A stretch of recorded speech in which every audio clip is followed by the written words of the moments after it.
ప్రభునందు నాకు అత్యంత ప్రియమైనటువంటి వాళ్ళారా, మన ప్రభువును రక్షకుడైనటువంటి యేసుక్రీస్తు వారి యొక్క శుభనామములో మీ అందరికీ నా హృదయపూర్వకమైన శుభములు వందనములు తెలియజేస్తున్నాను.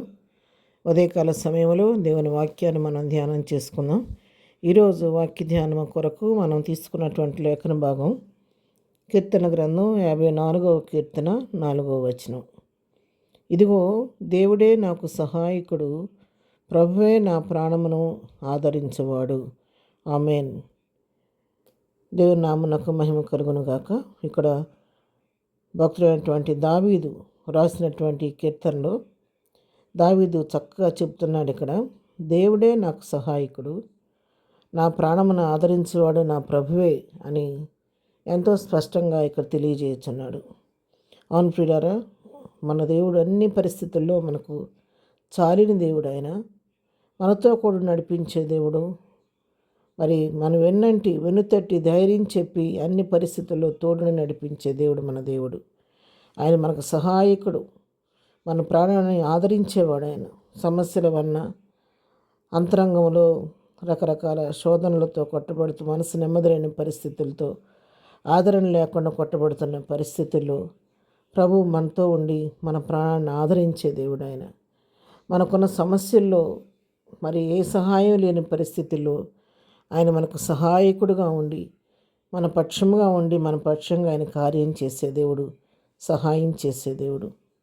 కీర్తన గ్రంథంలోనే 118వ కీర్తన 7వ వచనం మనం చదువుకున్నట్లయితే, యెహోవా నా పక్షము వహించి నాకు సహకారి అయి ఉన్నాడు, నా శత్రువుల విషయమైన నా కోరిక నెరవేరుట చూచెదను. యెహోవా నా పక్షంగా ఉన్నాడు, ఆయన నాకు సహకారిగా ఉన్నాడు. నా పక్షంగా నాకు సహకారిగా ఉన్నాడు కాబట్టి ఎవరైతే నాకు విరోధంగా ఉన్నారో, ఎవరైతే నాకు శత్రువులుగా ఉండి నా ప్రాణాన్ని విసిగిస్తున్నారో వారి విషయంలో దేవుడే నా పక్షంగా వ్యాజ్యమాడి మరి నాకు న్యాయం చేస్తాడు. ప్రభువు నాకు నా పక్షి నిలువబడి నేను కాదు కానీ నా ప్రభువే నాకు సహాయకుడుగా ఉండి నా పక్షంగా ఆయన యుద్ధం చేసి నా శత్రువుల మీద నాకు విజయాన్ని కలుగు చేస్తాడు అనేటువంటి వాక్య భాగాన్ని కూడా మనం ఇక్కడ చూడగలుగుతున్నాం. మనం ప్రభువు పైన మన పరిస్థితులు అనుకున్నప్పుడు మరి మన సమస్యను మనమే మోసుకోకుండా సమస్య కంటే నేను సేవిస్తున్న దేవుడు గొప్పవాడు, పెద్దవాడు అని గ్రహించి ఆ సమస్యను దేవునికి అప్పగించినట్లయితే తప్పకుండా ఆయన మన పక్షంగా ఉండి మనకు న్యాయం చేసే దేవుడై ఉన్నాడు. ఆయన న్యాయాధిపతి కాబట్టి హృదయాలను అంతరంగాలను పరిశీలించే దేవుడు, పరిశోధించే దేవుడు కాబట్టి ఆయనకు మరుగైన సృష్టం అంటూ ఈ లోకంలో ఏదీ లేదు కాబట్టి ప్రభువే మనకు సహకారిగా ఉండి ఆయన మనకు మేలు చేసే దేవుడై ఉన్నాడు. యెషయా గ్రంథం 41వ అధ్యాయం 10వ వచనం కూడా చదువుకుంటే,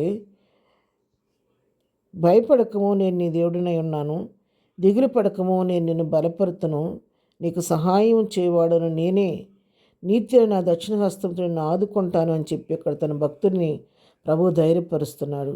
మరి 13వ వచనంలో కూడా చూస్తే, నేను భయపడకము, నేను నీకు సహాయం చేసేదని చెప్పుచు నీ కుడి చేతిని పట్టుకొనుచున్నాను అని చెబుతున్నాను. నేను నీకు సహాయం చేస్తానని నేను నీ కుడి చేతిని పట్టుకొని నీకు అభయం ఇస్తున్నానయ్యా, నువ్వు భయపడొద్దని ఇక్కడ తన భక్తుడిని దేవుడు ఆదరించినట్లుగా మనం చూస్తున్నాం. కాబట్టి పిల్లరా, ఉదయకాల సమయంలో వాక్యం వింటున్నటువంటి మనందరితో ప్రభు మాట్లాడుతున్నాడు.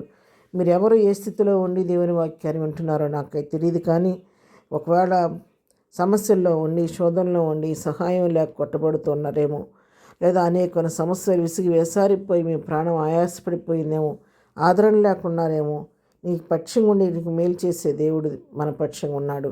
ఆయన నీ ప్రాణాన్ని ఆదరించే దేవుడు కాబట్టి మన సమస్యను ప్రభువుకు అప్పగిస్తే ఆయన తప్పకుండా విజయం ఇస్తాడు. హెబ్రీయులకు రాసిన పత్రిక 13వ అధ్యాయం 6వ వచనం చదువుకుందాము.